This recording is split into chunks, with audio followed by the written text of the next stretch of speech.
políticas de gobierno, las autoridades en su mayoría de provincias se han descuidado, no hay un trabajo mancomunado, un trabajo de minga y esas cosas vemos que es necesario aún seguir siendo actores para seguir reclamando, y bueno, estamos caminando en esta coyuntura electoral particularmente y ahí estamos visitando la provincia, aquí las provincias de la Amazonía y particularmente pues, lo que le acabo de consultar.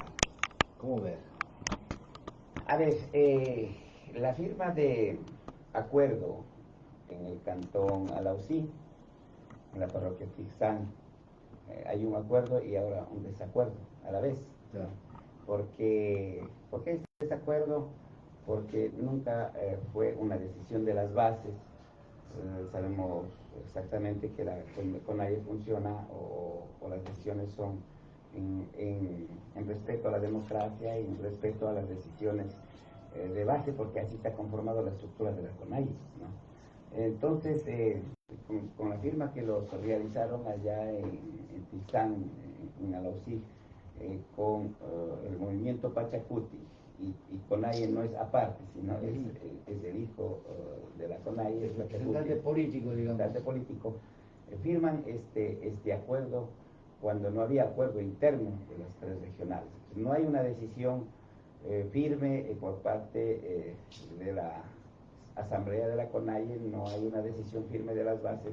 En consecuencia, pues concluimos que la firma fue de carácter más personalizado en la cabeza del actual coordinador nacional del movimiento Pachacuti y el actual presidente de la CONAIE, que están en funciones prolongadas. ¿Eso qué significa para el movimiento indígena? El otro día analizábamos, bueno, al menos les resquebrajas un poco y de lo que se trata en el movimiento indígena como un movimiento que ha sido ciertamente monolítico en su relación con los distintos gobiernos. Ahora pues parece que también la política partidista les está encaminando a otros senderos. Antes del año 90, bueno, las organizaciones, las familias consideradas como comunidades o indígenas, considerados como un objeto, y las luchas, la unidad, la protesta, la voz hacia el reclamo ha hecho que después del año 90 el movimiento indígena y en el transcurrir el tiempo la institucionalidad como tal, una institucionalidad organizativa, la CONAIE, considerados como actor político importante. Y con esto caminamos un gran tiempo y obviamente en este caminar se han logrado resultados importantes como la movilización de Lopig en ese entonces, claro, sí, a la ciudad de Quito, en claro. El gobierno de legalización de 1.250.000 hectáreas. Imagínense, claro, son logros significativos, importantes en la historia, y que eso prácticamente ha sido, digamos, procesos que no se puede manchar, ¿no? Procesos que están considerados durante hasta los últimos tiempos, cuando estuvimos nosotros, yo tuve el honor de estar frente de la CONAIE en calidad de presidente, considerados como una reserva moral, que a relación de los otros partidos políticos, la partidocracia, como una reserva moral, y siempre la posición política, organizativa del proyecto político que la CONAIE tiene ha sido sagrado, claro. No se podía hacer otra cosa sino el mandato de las bases. Y antes no se mezclaba tampoco, el presidente de la CONAIE no podía ser candidato. Pero por favor. Para nada, pero para nada. O sea, dentro de la política, ¿no? Pero ahora ya se ha tocado aquello. Lamentablemente esto ya vino arrastrando desde un buen tiempo. Las actuaciones cuando es de mi provincia, incluso es de mi organización, efectivamente veíamos raro su actuación cuando los congresos que se desarrollaban, tanto en la Amazonía, tanto a nivel de la sierra y costa, el presidente de la CONAIE iba con su candidato para ganar las elecciones en las organizaciones de su base. Claro. Entonces, eso ya parecía raro en su caminar del tiempo, porque me acuerdo el último congreso que se desarrolló en provincia de Chimborazo, él iba con candidato para ganar las elecciones del presidente de la Ecuadunare. O sea, imagínense, entonces, Eso no había, eso era algo nuevo, era raro que venía pasando porque un presidente de la CONAIE lo que se hacía la función, en caso de lo que nosotros habíamos caminado, era apoyar los procesos de base, ¿no? Los procesos de base y respetar sobre todo al interno de su estructura organizativa regional o comunal, vayan haciendo su desenvolvimiento en términos de quién puede asumir esta responsabilidad. Pero él venía desde arriba como un candidato para competir con la base. Entonces eso pasó en el último congreso. El actual presidente de la Ecuarunarie, el ingeniero Alberto Ainahuano, él ganó a Leonidas Diza en un congreso de la Ecuarunarie, y por eso está en las funciones hasta ahora el Alberto Ainahuano. Entonces, esas cosas ha ido siendo, digamos, ya una actuación, actitud que nada tenía que ver con los principios políticos del movimiento indígena. No tiene, no sé si estoy mal o bien, pero no tiene la suficiente certeza de las bases para, me dicen más bien un poco dictatorial la actitud del señor Isa. O sea, estos hechos hacían que tenía un interés, un plan escondido, ¿no? Tenía un plan oscuro, donde él no estaba pensando en fortalecer las estructuras de base, fortalecer el gobierno comunitario, sino él estaba bajo un plan. Y ese plan fue evidenciando cada vez hacia arriba, ¿no? Entonces la CONAIE nunca tuvo un candidato como CONAIE. Ahí hay digamos, una ilógica de un procedimiento, ¿no? Porque la CONAIE debería proponer una candidatura, tal vez como una propuesta al interior del movimiento Pachacuti, sí, pero lo raro es que él, siendo presidente que cumplió el 10 de junio del 2024 ya sus funciones en calidad de presidente, cumplió su mandato, y él no deja de ser presidente para ser candidato.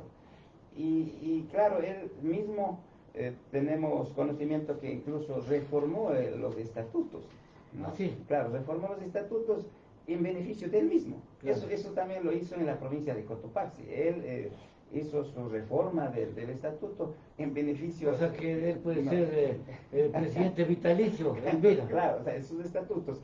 Y así, en la CONAIE, por ejemplo, lo lógico, lo bonito, lo confiable como ser humano, como un gran político de mí, como Jorge Herrera, era de terminar su periodo, convocar a un gran congreso, y en ese congreso ya entregar, ¿no es cierto?, sus funciones, como siempre lo dice un dicho popular, por las puertas grandes hay que salir, ¿no? Porque, o sea, para estar como está usted ahorita, ¿no? Es presidente de la CONAIE con toda la autoridad del caso. Pero por supuesto. Pero ahorita, ¿cómo queda la CONAIE? ¿Cómo está el Pachacuti también, pues, en estas circunstancias? Lamentablemente hay una confusión, una desesperación, una decepción de muchas personas de base, y tiene razón. Dice, bueno, ¿qué mismo está pasando? Porque también las bases se han descuidado, pues, de los procedimientos, la vigilancia de las autoridades. En los otros tiempos, Lucho Macas, el expresidente también de la CONAIE, decía en una reunión que mantuvimos, decía, estas cosas que va haciendo, eso ya qué tiempo habríamos que tomar una acción. Pero las organizaciones están tranquilos. También están un poco desmovilizadas. Exacto, desmovilizadas, no toman una acción a su tiempo, digamos, ¿no? Pero la desmovilización actual de la CONAIE, porque también es evidente, ¿no? Eso no se deberá a errores cometidos en las movilizaciones, a lo mejor del 2022, por ejemplo, en donde ciertamente se advertía que las fuentes de financiamiento estarían desde el correísmo, o sea, una alianza cercana con ese sector, ¿no? Y que a las bases no les gusta mucho. Pero claro, en todas las movilizaciones, acciones en la historia del Ecuador y la CONAIE, no había un carácter de una movilización que concluya con vandalismo, con confrontaciones, ¿no? Estas dos movilizaciones, 2019, 2022, actuaciones también raras, violentas, ¿no? Violentas, eso no había. Ayer en un medio de comunicación yo manifestaba, y lo vuelvo a decir, de que en las movilizaciones después del año 90, varias movilizaciones que se ha tenido, en la ciudad de Quito la gente recibían con agüita, recibían con una comidita, y cuando lográbamos resultados, puntos, la gente cuando regresábamos nos echaban flores, ¿no? Nos tiraban flores de los balcones, nos aplaudían el regreso y todo, pero esta vez la gente tenía miedo que lleguen las movilizaciones hacia la ciudad de Quito, ¿no? Claro, ya estaban un poco alertas, ¿no? Entonces estaban, ya tenían miedo, cerraban las puertas, las tiendas y todo. Entonces, eso no era la actitud, no es del movimiento indígena, no es la acción de las bases de las nacionalidades. Entonces, ahí ya había grupos infiltrados que iban con un propósito distinto a las agendas de las movilizaciones. ¿Qué propósito tendría el señor Leonidas Issa para hacer o sea, con Churichumbi, Guillermo Churichumbi, para firmar este acuerdo?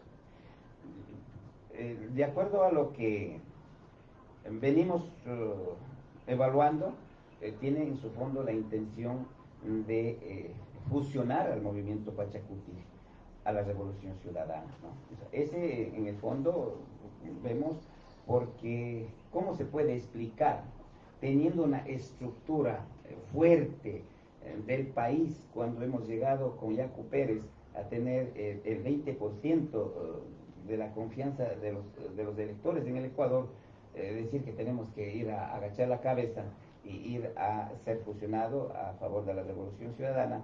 Entonces, el trasfondo de todo este proceso, obviamente, es una estrategia sistemática del correísmo, que no es solo la firma, sino llegaron al punto que ellos tenían en sus planes de funcionar el movimiento Pachacuti. Para eso fueron construir un discurso, que esto de la unidad de las izquierdas, la posición de las izquierdas, cuando en el fondo el correísmo solamente es un discurso de izquierda, pero están a favor de la derecha, han actuado a favor de la derecha, es una derecha feroz.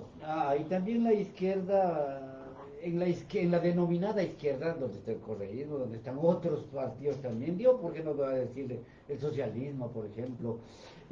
O sea, es solamente también el discurso, como usted lo manifiesta, pero la izquierda prácticamente ha sido demasiado, o sea, demasiado alardeada de la vida política nacional, pues en la práctica, ¿no?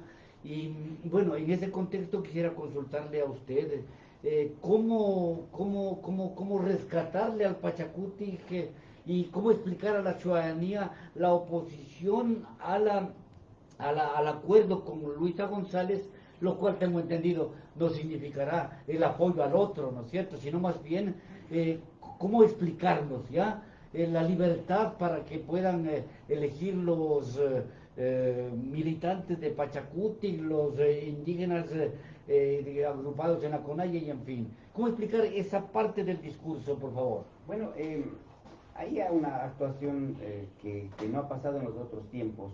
Ya no hay una decisión orgánica, porque con estos hechos las bases ya tomaron sus propias decisiones, las comunidades lo están tomando las propias decisiones.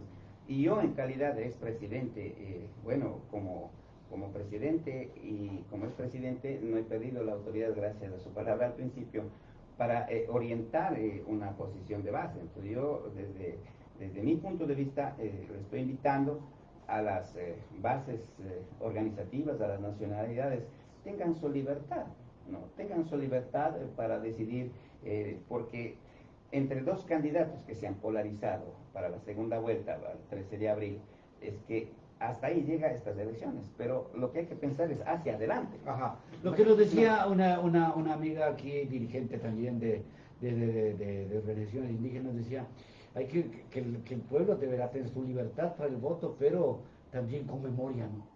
Pero háganos de acuerdo de esa memoria que tiene que tener el pueblo indígena, el pueblo de Pachacuti. Pero por supuesto, aquí siempre viene la actuación del ser humano, es decir, de dónde viene, en dónde está y a dónde vamos, ¿no? Ajá. De dónde venimos, de dónde vienen estas dos posiciones que se han polarizado en términos electorales. Claro, si hablamos de persona, que es persona y muy respetable la señora Luisa González, pero el punto es trasfondo el proyecto que tiene. Eso ha sido visible, es decir, nosotros queremos implementar un modelo chavista, ¿no? Un modelo del Maduro, ¿no? Acá en el Ecuador. Entonces, esos modelos socialistas, revolucionarios, lo único que se ha visibilizado es llevarse a la pobreza y a la miseria. Y la corrupción. No, y la corrupción, no. Llevarse el dinero, llevarse la riqueza para un cierto grupo y tener a la mayoría de las personas económicamente empobrecidos y sometidos, lo más grave. Eso es el plan de trasfondo. ¿Sí? Bueno, si me portas bien, perdón, tienes derecho a tener un vaso de agua, y si no portas bien no te doy ni agua, ¿no? Más o menos sometidos por la pobreza, y eso es lo que ha implementado en los países socialistas. A ver, vamos analizando el acuerdo, ¿no? Los 25 puntos del acuerdo, o sea, si hablamos de seriedad de lo que hizo el señor Chumbi con Leonidas Issa y la denominada Revolución Ciudadana, pues es un sepultarle el programa de gobierno de Luisa González, que no contempla nada de eso. Entonces, ¿cómo entenderlo? Es que firmó nomás el acuerdo, porque si es que legalmente a Luisa González se le va a reclamar por el programa de gobierno y no por los 25 puntos que están en este denominado acuerdo. Entonces, ahí justamente es lo que yo concluyo, ¿no? Yo concluyo de que prácticamente entregaron firmado todos los contenidos de un plan de gobierno de lucha del movimiento Pachacuti. Claro. Les entregaron hacia ya la revolución ciudadana. Ahí está el punto. Y yo por eso le he calificado que esto sí es una traición. Es una traición a los principios, a los procedimientos orgánicos del movimiento Pachacuti y la CONAIE. Y la CONAIE no es que se termina en un acto electoral. El movimiento indígena, la CONAIE, tiene su propio trayectoria, su propio política, propio proyecto político y sus estrategias que ha sido una lucha constante de día en día, no ha sido fácil. Cada momento de una acción ha habido caídos, ha habido sangre, con el propósito de que esta fuerza social, esta fuerza organizativa tenga que ver en la incidencia dentro de las políticas de Estado y que nuestra gente viva dignamente. Para eso han sido nuestras luchas del movimiento indígena. Y que eso no puede ser entregado mediante una decisión de dos personas. Pues si fuera una decisión, aunque para equivocarnos, aunque en la historia no se ha equivocado cuando una decisión orgánica, pero son ahora que fácilmente por sus intereses ya son intereses de carácter más ya personal, no de trasfondo, ¿no es cierto? Haciendo un poquito de historia, ¿no? El señor Jorge Herrera, expresidente de la CONAIE, bueno, pues recordamos cuando Yacu Pérez pugnaba por ser finalista en las elecciones de 2021, era, ¿no? El señor Leonidas Issa no le colaboró, no movió un dedo en esa campaña primero, y después del día cuando estuvo en ese trance en donde se convocaba la unidad del pueblo indígena, el señor Leonidas Issa vino acá al bloque 10 a decir que protestaba contra la petrolera, ¿no? Cuando, o sea, como se dice, fuera del pilche ya. Tratando de disimular. Fuera del pilche, ¿no? Entonces, este resquebrajamiento de una posición que bien pudo, a través de la unidad, hacer respetar lo que decían las urnas en el tiempo de Yacu Pérez, pues todo se diluye. Y el movimiento indígena, o sea, ¿cómo está ahorita? Le consulta a usted. Y bueno, finalmente, ¿qué hacer el 13 de abril? Bueno, el 13 de abril las personas llegarán a sus urnas y darán su voto pues a uno o otra candidata. Pero luego lo importante es que ya se convoque, eso es un tema ya interno de la estructura de la CONAIE, ya se convoque, porque la actual directiva de la CONAIE está en funciones prorrogadas. Entonces, prácticamente por eso yo le decía que no tiene... O sea, que usted está de campaña ahorita. No, es que no nos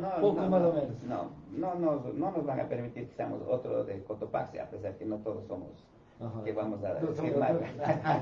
Pero decir que este Congreso permita hacer una evaluación política del desenvolvimiento de la historia de la CONAIE y permita cambiar este Consejo de Gobierno. O sea, aquí no podemos dar la vuelta, es decir, pensar en una reelección, esas cosas, ya no es posible definitivamente, nadie va a aceptar esto. Y ahora lo que hay que hacer es cambiar y mostrar otro rostro de la actuación de la cabeza, quien lleva la dirección de la O sea, CONAIE. en la CONAI va a suceder que también gente que no es afín a la línea política de Leonidas Issa está organizándose para enfrentar el evento electoral que ya tiene, pues por presión de las bases también que convocar. Sí, tiene que convocar. Y es que está casi un año ya de instrucciones prorrogadas.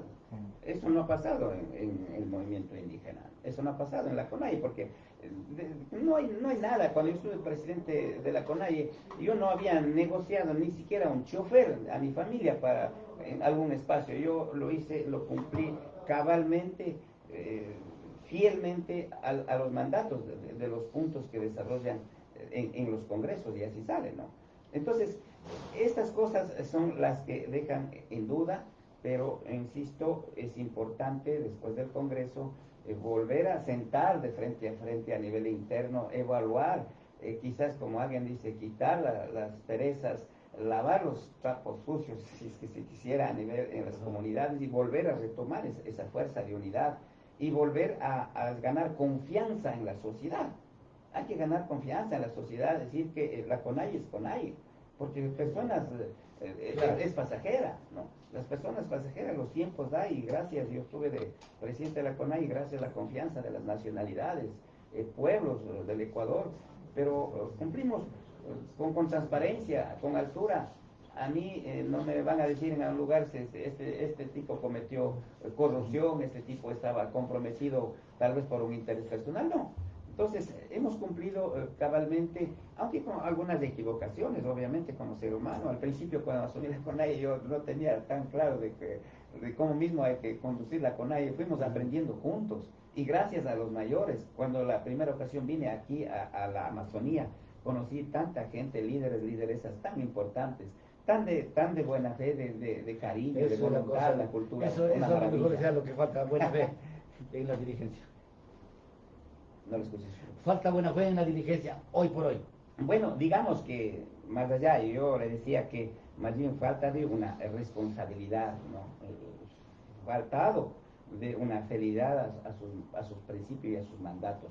Ese es el punto, pero bueno, como les digo, los tiempos pasan, las elecciones terminarán ya, cualquiera de los dos tendrá que asumir la presidencia de la República a partir del 13, pero no queda ahí, pues, no queda ahí. Es fundamental estar unidos, estar sosteniendo esa propuesta, como hemos venido haciendo en los otros tiempos. La estructura, la propuesta de la CONAIE, hay que retomar esa agenda programática, porque tampoco es salir a las calles, reclamar sin nada, sino con propuestas concretas. Hay que seguir peleando y hay que seguir buscando ese espacio de diálogo, porque fundamental es el diálogo. Los pueblos indígenas en la historia se ha caracterizado por ser pueblos de diálogo y buscar soluciones concretas. Don Jorge, buenos días. Luis Corral le saluda. Un gusto. La CONAIE nació para el reconocimiento de los derechos del sector indígena, lógicamente en la vida pública, como actores políticos. Pero como que no cuadra la CONAIE con Pachacuti, más aún cuando se nombra a Pachacuti como brazo político de la CONAIE. Mire lo que acaba de describir usted, la última información, en funciones prorrogadas del presidente, busca de todas maneras, acercarse al correísmo, plasmar con ellos un acuerdo, y lo hace sin la firma ni presencia de él. Las funciones prorrogadas a lo mejor no le permiten, pero ¿cuál es el futuro de la CONAIE y de Pachacuti? ¿Juntos, siempre como brazo político? ¿O debe ser la CONAIE para esto y Pachacuti para esto? Cada espacio tiene su función y su rol. El movimiento Pachacuti en su tiempo, porque nosotros somos parte de esa fundación de Pachacuti, porque había una serie de debates para la creación de Pachacuti.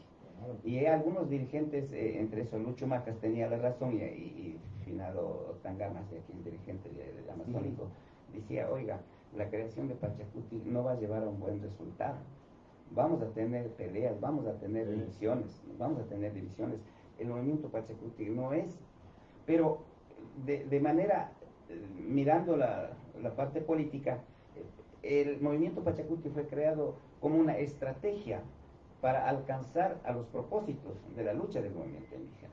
Entonces, si la pelea Pero sea... eso es lo que yo la- decía. exacto, o sea, la pelea no sea solo desde las calles, desde afuera, sino la pelea sea desde adentro. Del poder de Desde el decisión. poder de decisión desde adentro, ¿no es cierto? Entonces, por eso fue creado el movimiento Pero que ahí Pachacuti, ¿no? desde afuera, cuando se le ve a la Conaya, sí, y todos los relatos que nos ha hecho, pero cuando se ve al movimiento político, es a contaminarse y no a limpiar la pelea política del país, el rol de Pachacuti. Pero claro, o sea, en este caso los asambleístas que han llegado desde ahí No adentro, no es que llegan solos, ahí es el problema. Ahí Porque está. cuando entran adentro a la asamblea, ya se van a tomar las decisiones personales de pronto, ¿no? Tal vez cumpliendo su plan de interés personal.